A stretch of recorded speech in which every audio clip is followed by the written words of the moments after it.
everybody, Scout Crafty here again. It's Mishmash Monday. Hope you had a great weekend. A couple things to talk about today. I want to start off with talking about a nice email I got from a good friend of mine, Jimmy Campanella. You know Jimmy and his lovely wife, Lisa, good friends of the show for a long time. Jimmy just sent me a couple pictures and he said, "Hey, John, what do you think of the grind on this snap-on pliers he bought?" He just purchased these and check these out. I thought this would be a great discussion. I asked him, I said, is it okay if I discuss this on the channel? He said, sure. Look at the fit and finish of these particular pliers. Now, as you know, Snap-on is not an inexpensive brand. They are probably one of the most expensive tools, American-made tools out there. But just take a look and look at the edges on these pliers. Let me know what you think. Now, I would like you to compare that. These are two overseas products. These are German-made. One is a Ghidorah. The other one is a Knipex. And you know what? I want you to look at these, and I want you to look at the fit and finish. First, let's look at the Ghidorah. Look at the fit and finish on here. I mean, I know it's bead blasted, and they treated it silver or something, but every one of the lines, you know who does this too? Japan makes, and also Taiwan now. You know, you got, and no rattle, just an absolutely beautiful fit and finish on here, right? And how could you beat that? You know, so when you look at these pliers, and here's another one, the Knipex here, and when you look at these and you look at the fit and fit, no sharp edges. You see, they even go as a little bit further to chamfer the top ones down even more. But no, when you put this in your hand, there's no sharp edges. They have it's a chrome type finish on top of a bead blasted, again, a satin finish.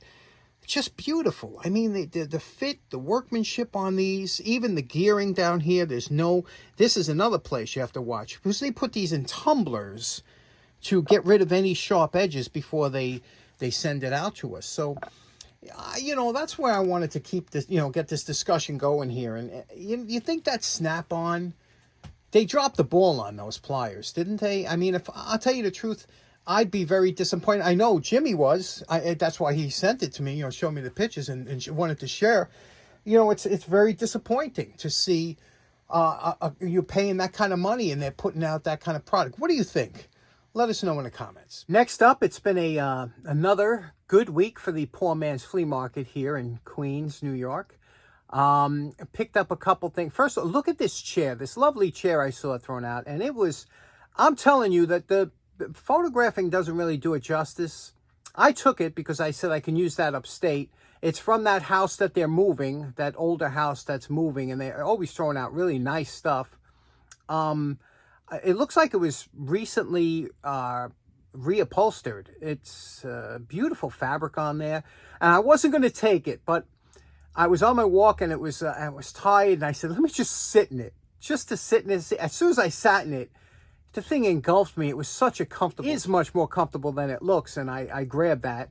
But another thing I found the same night, I'm telling you, by the time I finished that night, and this I found another half a mile from my house, this Black & Decker 425 Workmate. Now, for those of you who've seen these Workmates before, might own one, they are phenomenal products. And this one's an early model of the 425 because it's made in Canada, and it is substantially heavier than I believe the new models are, because these are the silver ones in color. If you find a vintage, early first or second generation Workmate, pick it up. Those things, they command big money, and they are highly collectible because just what they are. But the Workmates are very good. If you don't have a lot of space, you're in a shed or a small workshop, they're great because they fold up. They can go right against the wall. And they you know, this one here, this 425, holds up to 555 pounds or 550 pounds. That's a lot of weight. I could sit on that and not have to worry about breaking it.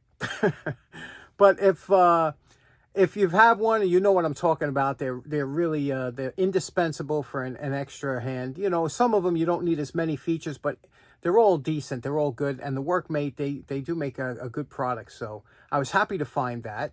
Okay, next up, I have a little bit of a show and tell for you here from This is a recently acquired from eBay. I saw this and I just, you know something, this screamed to me individual production or small company production screwdriver. And the company was called Klenk Tools. When you think of Klenk Tools, I think of Klenk, you idiot! Do you remember Hogan's Heroes? You know, that guy, that actor who played Colonel Klenk. He was actually a very good actor. Anyway, so Klenk Tools put out, they have sheet metal pliers. It's a small company, much like Malco.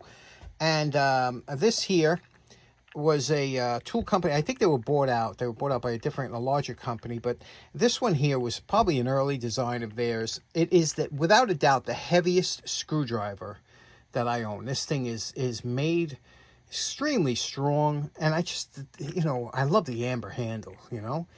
I mean, you know, we all love that amber color. And so let me show you how it works. First of all, it's a ratcheting screwdriver, but you lift and rotate to get to the proper, let's say we wanted a Torx here, bring it over here, pull out this. It's a double-sided. It clips into here, locks in, okay? Now it's locked in. Now this is ratcheting. You could see it's not a very fine tooth, but it's ratcheting. And then you turn this knob, and it ratchets the other way.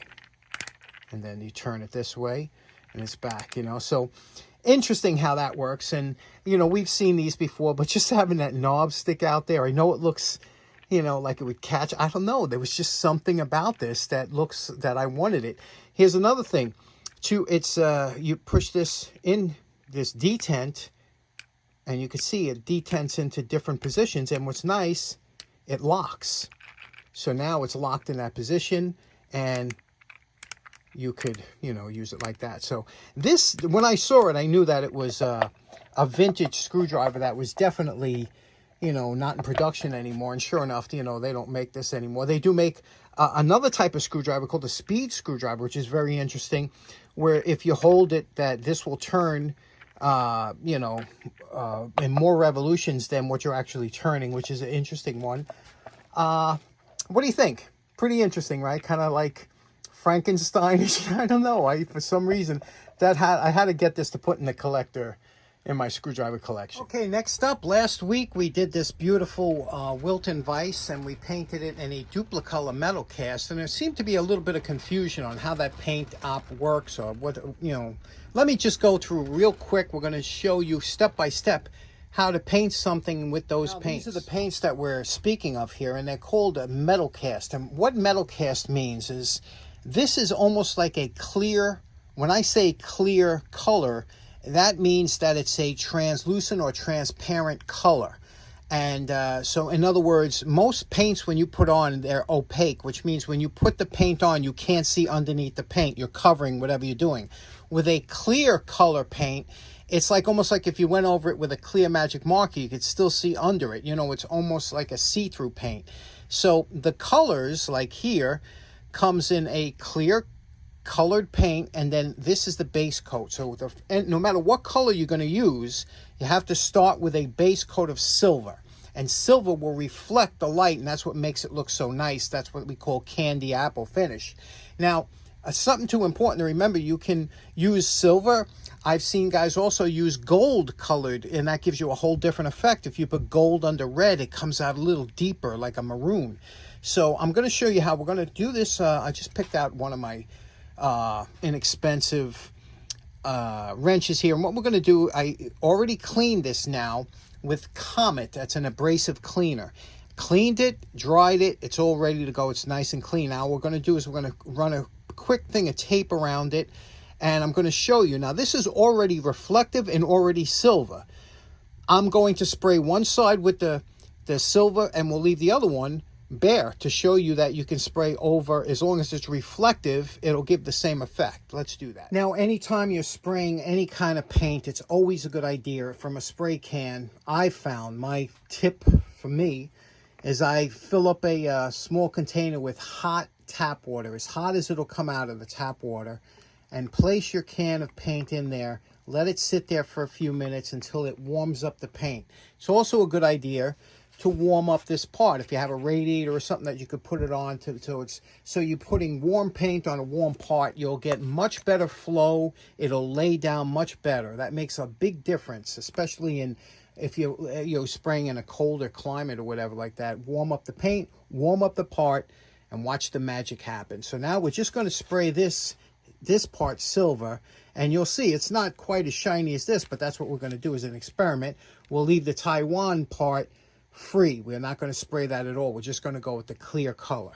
So first we're going to do this with silver. Okay, you can see here we sprayed it. You can see it seems like a duller silver than the other side, but this will be that color no matter what color metal you spray it on. And it seems to blend out any irregularities you might have. Now, one other tip to do is as soon as you finish spraying, take a Q-tip, put it in some lacquer thinner, okay? Like this, and take your can nozzle, okay, where you sprayed from, and wipe it over the tip of the nozzle with lacquer thinner. Always do that every time you spray any kind of spray paint, and clean it up. Lacquer thinner for lacquer paint or mineral spirits for regular paint, and clean your nozzle like that. I don't spray it upside down. I never do any of that, but I always do clean the tip like this with a solvent before I put the can away. So that's always a good tip. Okay, now this is dry. It's been 1 hour, had this on the furnace, and this will dry, 55 minutes it's dry, but I think you could recoat in 15 minutes. I leave it go an hour. It's always been good for me, but you can see here what it looks like. Remember, the quicker a paint dries, the less durable it is, okay? So now I'm going to show you this in real time, but I'm going to have to dub over so you don't hear the fan noise. I want to show you how this goes on. Okay, we're going to start off with the green now. We just test a little bit, and the first thing you're going to notice, the green doesn't cover as good as some of the other colors, especially over the silver, but you can see we're going on light coats, okay? Now, when you're putting on a few coats, you got to remember something. Sometimes you could get some pooling, and especially around the numbers, or you see those raised numbers, you got to be careful. You don't want puddles. So what you got to do is you keep rotating the tool or your object you're painting so that gravity pulls it down. Now, ideally, you would like to have it lay flat so that gravity pulls it flat and levels it out. But right now, I'm trying to show you how I'm just adding little bits of paint to little parts of the wrench and trying to get it to, the more you spray, the darker the green will be. Okay, now you might have to let this dry for a while. If it's getting too wet and you see it's starting to pool up, let it dry and then give a second coat. And that's how you get the depth, the darkness. Now watch the difference when we go over to the red color. The red, it covers much better. Watch, it's only a couple sprays. Here I am starting the red again. This had no primer, no silver. But look how quickly that covers. And look, I'm going to make this an extra deep red to show you. I'm going to put a little bit more red paint on here so it's nice and deep and dark. And that's all it is to it. There's no secret, super simple paint to use. Okay, it's been an hour on the furnace, and you can see it's dry in here. But you can see, that surface reflection, you're going to see it's a pebbled reflection, but it does have a candy kind of finish to it.